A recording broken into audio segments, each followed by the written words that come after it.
রান্না বান্না হয়ে গেছে, এবার গ্যাসটাকে ভালো করে পরিষ্কার করি। আমিও বাড়ি চলে এসেছি। এই স্মিতা, একটু এদিকে এসো। এই তো আসছি।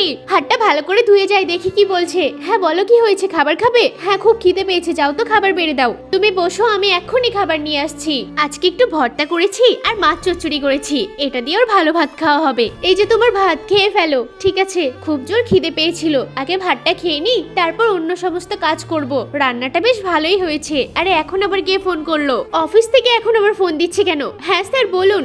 হ্যাঁ আমি কালকে ওটা কমপ্লিট করে দেব। হ্যাঁ আপনি যেমনটা বলেছেন তেমনটাই হবে। আমিও গিয়ে দেখি ওর খাওয়া শেষ হলো নাকি। এ বাবা, এটা কি হলো? কি হয়েছে কি? দেখো তোমার ছেলের অবস্থা, ও কি শুরু করেছে। আমার ভাতটার 12টা বাজিয়ে দিয়েছে রে। এই ফ্লোরে ভাতগুলো ছড়িয়েও কি করছে দেখো তো। আমিও একটু ওয়াশরুম গেছিলাম, তো তুমি একটু সাবধানে রেখে যাবে না? দেখো কি অবস্থা। কি করব বলো, তাড়াতাড়ি করে চলে গেছিলাম। ওই দেখো ভাত খাচ্ছে।